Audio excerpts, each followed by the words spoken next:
সুপ্রিয় শিক্ষার্থী, কেমন আছো সবাই? আশা করি ভালো আছো। আমি আছি আলহামদুলিল্লাহ।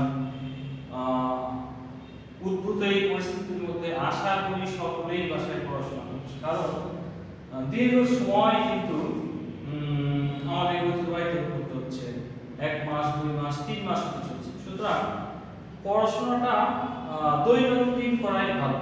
কারণ তুমি হয়তো মনে করছো যে আরেকটু কিছুদিন পরে পড়বো, আরেকটু কিছুদিন পরে স্বাভাবিক হবে, এরকম করে আসলে ওভারকাম করাটা অনেক কঠিন হয়ে যাবে। আমাদের ক্লাস কিন্তু নিয়মিত হচ্ছে, পরীক্ষা হচ্ছে, বিভিন্ন শীট দেওয়া হচ্ছে, সুতরাং নিয়মিতই কিন্তু সবগুলো হচ্ছে। তুমি যদি এর সাথে তাল মিলিয়ে চলতে পারো তাহলে সিলেবাস কমপ্লিট করাটা অনেক সহজ হবে, প্লাস তোমার পড়াগুলো গুছিয়ে নেওয়াটা সম্ভব হবে। সুতরাং আশা করি আমাদের এই ক্লাসগুলো, আমাদের এই পরীক্ষাগুলো, আমাদের এই শীটগুলো তোমরা ফলো করছো, অনুসরণ করছো এবং সেই অনুযায়ী কাজ করছো। এবং কাজ এইভাবে কাজ করলে আশা করি তোমাদের সিলেবাসগুলো কমপ্লিট করাটাও সুবিধা হবে। তো ধন্যবাদ আজকে ক্লাস দেখার জন্য। বিগত ক্লাসগুলোর ধারাবাহিকতায় আজকেও আমরা অষ্টম অধ্যায় আলোচনা করব। গত ক্লাসগুলোতে আমরা 1 থেকে 5 পর্যন্ত পাঠ দেখেছি। আজকে আমরা আলোচনা করব পাঠ 6 এবং 7, এই দুইটা পাঠ 6 এবং 7। তো পাঠ 6 এর মূল বিষয় হচ্ছে ন্যাচারাল ডিজাস্টারে কিছু কজ থাকে, অর্থাৎ প্রাকৃতিক দুর্যোগ তো কারণ ছাড়া হয় না, কোনো না কোনো কারণে প্রাকৃতিক দুর্যোগটা হয়। এই সেই কারণগুলো কি? স্পেসিফিক ভাবে প্রাকৃতিক দুর্যোগ হয়তো প্রতিরোধ করা সম্ভব না, বন্ধ করা সম্ভব না, কিন্তু if we know the cause of natural disaster, in fact we can reduce the loss. So আমাদেরকে এই কারণগুলো সম্পর্কে কিছুটা হলেও জানা দরকার। তো পার্ট 6 থেকে বড় প্রশ্ন হিসেবে আমি একটা প্রশ্ন দিয়েছি, এটাই বিভিন্ন ভাবে ঘুরিয়ে পেঁচিয়ে আসি। সেটা হচ্ছে প্রাকৃতিক দুর্যোগের কারণগুলো ব্যাখ্যা করো। গ বা ঘ হিসেবে, অথবা দুর্যোগ কেন হয়, অথবা প্রাকৃতিক দুর্যোগের সংগঠনের বিষয়গুলো আলোচনা করো। এখান থেকে ছোট প্রশ্ন দিয়েছি দুইটা, ক বা খ হিসেবে। সেটা হচ্ছে ভৌগোলিক অবস্থান কিভাবে আমাদের প্রাকৃতিক দুর্যোগ ঘটায়। আমাদের দেশেও কিছু ভৌগোলিকগত অবস্থান আছে, যে অবস্থানগুলো আমাদেরকে বিভিন্ন প্রাকৃতিক দুর্যোগ হওয়া থেকে কারণ সৃষ্টি করে। আরেকটা হচ্ছে বাংলাদেশের প্রাকৃতিক দুর্যোগের কারণগুলো কি। আমাদের দেশেও কিছু প্রাকৃতিক বিষয় আছে, সেই বিষয়গুলো আমাদের প্রাকৃতিক দুর্যোগে ত্বরান্বিত। তো এবার আমরা এই বড় প্রশ্ন আলোচনা করলে অটোমেটিক্যালি এই দুটো প্রশ্নের উত্তর সম্পর্কে ধারণা পাওয়া যাবে। বিভিন্ন কারণে প্রাকৃতিক দুর্যোগটা ত্বরান্বিত হয়। প্রাকৃতিক দুর্যোগ হয় এমন না যে এগুলো কারণে প্রাকৃতিক দুর্যোগ হবে, এমন না। মানে এই রিজনগুলো, এই কজগুলো ন্যাচারাল ডিজাস্টারকে উৎসাহিত করে। মানে এগুলো থাকলে প্রাকৃতিক দুর্যোগ হওয়ার সম্ভাবনা বেশি থাকে। তো প্রথমেই বলা হচ্ছে জিওগ্রাফিক্যাল লোকেশন, ভৌগোলিক অবস্থান। কোন দেশে প্রাকৃতিক দুর্যোগ কেমন হবে তা কিছুটা ওই দেশের ভৌগোলিক অবস্থানের উপর নির্ভর করে।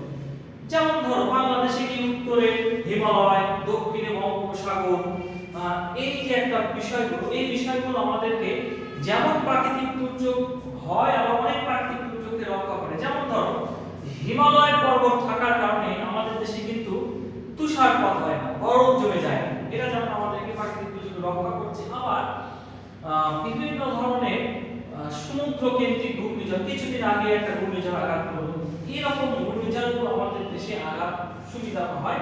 আর সুবিধা হচ্ছে মানে এই কারণগুলো ঘটে এই প্রাকৃতিক ভৌগোলিক অবস্থান হয়। আরেকটা বিষয় দেখো যে আমাদের ভৌগোলিকভাবে আমরা হচ্ছে ভাটির দেশ, অর্থাৎ আমাদের দেশটা নিচু। আমাদের ম্যাক্সিমাম নদীর উৎপত্তি ভারত অথবা নেপালের পাহাড় থেকে। অনেক দীর্ঘ পথ অতিক্রম করে আমাদের দেশে এই নদীগুলো আছে। এই নদীগুলো আমাদের বিভিন্ন ধরনের ন্যাচারাল ডিজাস্টারকে ইনক্রিজ করছে। সুতরাং ভৌগোলিক অবস্থান কোন দেশে প্রাকৃতিক দুর্যোগ ত্বরান্বিত করার ক্ষেত্রে একটা বড় ভূমিকা রাখে। 2 নম্বর মান হচ্ছে যে জলবায়ুগত প্রভাব। আমরা জানি যে জলবায়ু দুর্যোগ সংগঠনে একটা ভূমিকা রাখে। যেমন ধরো আমাদেরকে বলা হচ্ছে মৌসুমী জলবায়ুর দেশ বাংলাদেশ। মৌসুমী জলবায়ুটা কি? যে বায়ু ঋতু পরিবর্তনের সাথে সাথে দিক পরিবর্তন করে তাকে বলা হয় মৌসুমী বায়ু।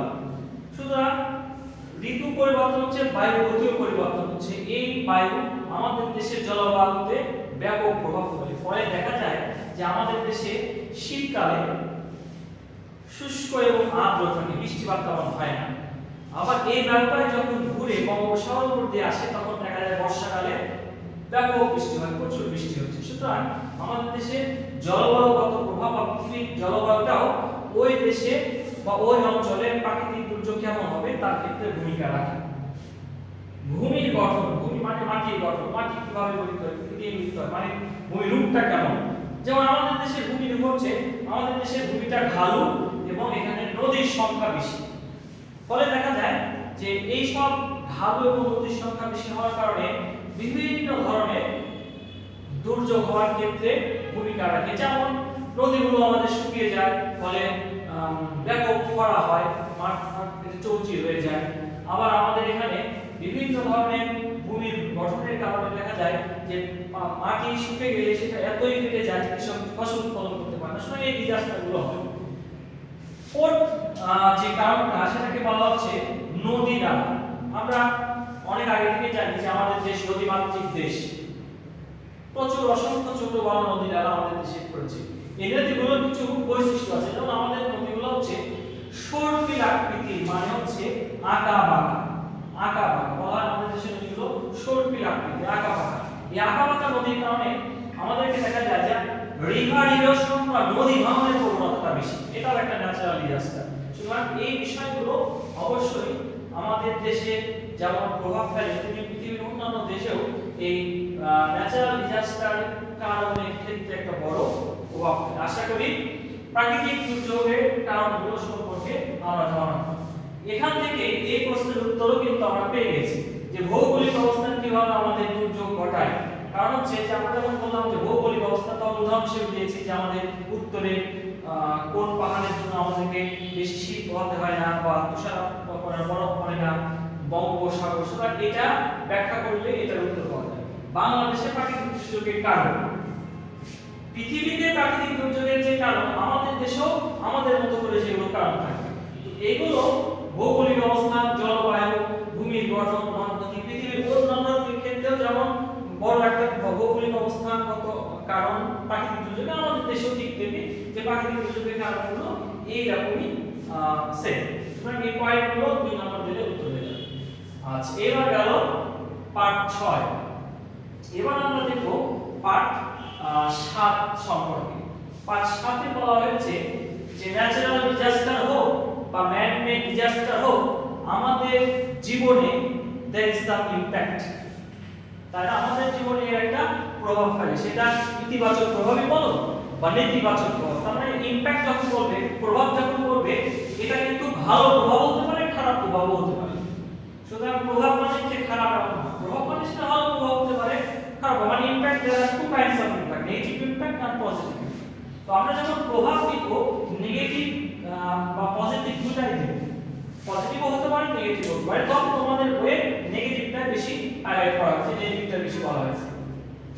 সুতরাং আমরা দেখছি যে আমাদের জীবন ব্যবস্থার উপরে দুর্যোগগুলো কিভাবে প্রভাব ফেলে তার কিছু বিষয় বলা হয়েছে। যেমন ধর একটা উদাহরণ দিই বা একটা গল্প বলি যে আমাদের দেশের শহরগুলোতে স্লাম বা বস্তি ব্যাপক। বস্তি, আর বস্তি যারা আসে তারা কি সবাই বস্তিতে বসবাস করার জন্যই আসে, না এর পেছনে কোনো কারণ আছে? The most common natural disaster of our country is river erosion and flood. Every year আমাদের দেশে কোথাও না কোথাও নদী ভাঙন এবং বন্যা হবে। This is the main reason to build a slum। কারণ হচ্ছে যে নদী ভাঙন এমন একটা জিনিস বা বন্যা যখন হয় এমন একটা জিনিস যেটা অনেক মানুষকে নিঃস্ব করে দেয়। মুহূর্তের মধ্যে, রাতের মধ্যে সে সবকিছু হারিয়ে নিঃস্ব হয়ে যায়। সে তখন বাধ্য হয় শহরে যে কিছু একটা করতে, তখন সে কোথায় বাস করবে? বস্তিতে যে বসবাস করবে। কারণ এইরকম আমাদের জীবনে আমাদের প্রাকৃতিক বিভিন্ন ধরনের প্রভাব রয়েছে। সুতরাং বলা যায় যে বিভিন্ন কারণে এই দুর্যোগগুলো আমাদেরকে প্রভাবিত করে। সুতরাং বাংলাদেশের মানুষের জীবনের উপর দুর্যোগের প্রভাব সম্পর্কে যখন বলবো, তখন দেখব যে এই বিভিন্ন প্রভাব আমাদেরকে লক্ষ্য করা যায়। যেমন ধরো, প্রথম প্রভাব বলা হচ্ছে যে ক্ষেতের ফসল, ঘরবাড়ি, গবাদি পশু, গাছপালা, মাছের খামার, শিল্প কলকারখানা, ব্যবসা প্রতিষ্ঠান ধ্বংস হয়ে যায়। এখন কিছু দুর্যোগের কথা বলবো বাংলাদেশে যেগুলো, যেমন ধরো বন্যা, খরা, বিভিন্ন ধরনের ঘূর্ণিঝড়, তারপরে হচ্ছে তোমার নদী ভাঙন, এগুলো খুব কমন। এই বিষয়গুলো আমাদের দেশের গ্রামে বা উপকূল এলাকায় সবগুলোকে ক্ষতিগ্রস্ত করে। ক্ষেতের ফসল, প্রতি বছর আমাদের দেশে ক্ষেতের ফসল নষ্ট হয়ে যায়, হয় বন্যায়, হয় ঘূর্ণিঝড়ে, হয় বন্যায়। গবাদি পশু মারা যায় বা নষ্ট হয় বা ক্ষতিগ্রস্ত হয়, গাছপালা, মাছের খামার, শিল্প কলকারখানা, ব্যবসা প্রতিষ্ঠান। এই যে কিছুদিন আগে আমফান যে আঘাত হলো, এর ফলে কিন্তু প্রত্যেকটা সেক্টরে, কোস্টাল এলাকা বা আমাদের এবার তো উত্তরাঞ্চলে অনেক প্রভাব ফেলেছে। কোন না কোন জায়গায় এগুলো কোন না কোন ভাবে ক্ষতিগ্রস্ত হয়েছে। ফলে যার এগুলো ক্ষতিগ্রস্ত হয় তার জীবনের উপর একটা বড় নেগেটিভ প্রভাব ফেলে। এখানে তো পজিটিভ হবে, এটা নেগেটিভ প্রভাব ফেলে। সুতরাং এই বিষয়গুলো আমাদের মানুষের জীবনযাত্রা ব্যবস্থার উপরে ব্যাপক এবং মারাত্মক প্রভাব ফেলে। আচ্ছা, নারী, শিশু, বয়োবৃদ্ধ, প্রতিবন্ধী জনগোষ্ঠী ক্ষতিগ্রস্ত হয়। যখন ন্যাচারাল ডিজাস্টার গুলো হয় আমাদের দেশে, তখন সবচেয়ে বেশি এফেক্টেড হয় দিস কাইন্ড অফ পিপল। নারীরা, শিশু, বয়োবৃদ্ধ, প্রতিবন্ধী জনগোষ্ঠী, এরা কিন্তু চট করে আশ্রয় কেন্দ্রে যেতে পারে না, নিজেকে রক্ষা করতে পারে না। ফলে এই সকল সেনসিটিভ মেম্বারগুলো of our society, of our family, তারা কিন্তু ব্যাপক হারে ক্ষতিগ্রস্ত হয়। আরেকটা কমন সেটা হচ্ছে যে প্রাকৃতিক দুর্যোগের হওয়ার পরে নানা ধরনের রোগের প্রাদুর্ভাব ঘটে। ছড়িয়ে ছিটিয়ে পশু পাখি পড়ে থাকে, এখানে মৃতদেহ পড়ে থাকে, বিভিন্ন ধরনের ময়লা আবর্জনা একসাথে হয়ে যায়। ফলে দেখা যায় বিভিন্ন ধরনের রোগ ব্যাধি ছড়িয়ে পড়ে, ডায়রিয়া, অসহায় বা নানা ধরনের রোগ ব্যাধি আমাদের দেশে ছড়িয়ে পড়ে। এগুলো কিন্তু আমাদের জীবনকে দুর্বিষহ করে তোলে। অনেক সময় ক্ষেত্রে দেখা যায় যে দুর্যোগ যতটা না দুর্বিষহ করছে, দুর্যোগ পরবর্তী রোগ ব্যাধি আমাদেরকে তার চেয়ে বেশি ক্ষতিগ্রস্ত করছে। দুর্যোগের ফলে বিশুদ্ধ পানির অভাব, অনেক কল নষ্ট হয়ে যায়, অনেক কল ডুবে যায়, অনেক পুকুর বা বিভিন্ন ধরনের কুয়া নষ্ট হয়ে যায়, ডুবে যায়। ফলে বিশুদ্ধ পানযোগ্য পানির পরিমাণটা কমে যায় বা পানির সমস্যা হয়।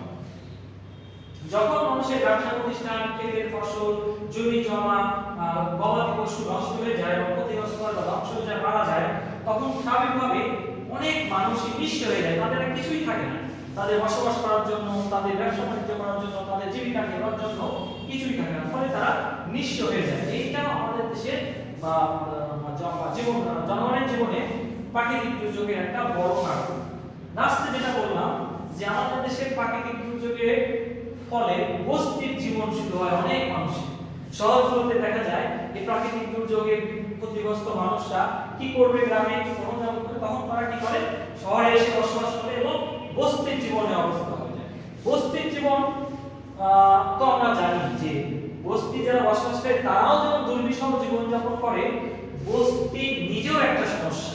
কারণ বস্তিটা বা শহরে নানা ধরনের ক্রাইমের জন্ম দেয়।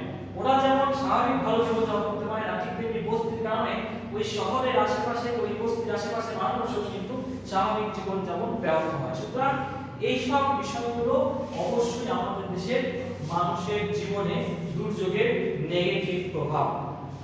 সবই কিন্তু negative impact of natural disaster, তাই না? দুর্যোগের কিছু এর হচ্ছে ভালো দিকও থাকতে পারে। যেমন ধরো বন্যা, তো আমাদের দেশে খুবই সাধারণ একটা প্রাকৃতিক দুর্যোগ বন্যা। বন্যা আমাদেরকে নানা ক্ষতিগ্রস্ত ভাবে, নানাভাবে অসহায় করে দেবে। কিন্তু বন্যার পরে আবার কিন্তু জমির উর্বরতাও বৃদ্ধি পায়। অর্থাৎ বন্যার পানি যখন নেমে যায় তখন দেখা যায় ওই জমিটা মারাত্মক উর্বর হয়। ফলে দেখা যায় যে পরবর্তী বছরে ওই জমিতে অনেক বেশি ফসল উৎপাদন হয়। সুতরাং এভাবে প্রাকৃতিক দুর্যোগের তো অবশ্যই খারাপ দিক অনেক বেশি, কিন্তু কিছু কিছু ভালো দিকও আছে। আর 7 থেকে আমি দুইটা ক খ প্রশ্ন দিয়েছি। একটা দিয়েছি আমাদের দেশে বন্যা কিভাবে মানুষের জীবনে প্রভাব ফেলে। আরেকটা দিয়েছি প্রাকৃতিক দুর্যোগ স্বাস্থ্য ব্যবস্থার উপর কিভাবে প্রভাব ফেলে। আমি আগে বলেছি যে বন্যা আমাদের দেশে খুবই কমন একটা ন্যাচারাল ডিজাস্টার, কিভাবে প্রভাব ফেলে আমি সেটা আলোচনা করলাম।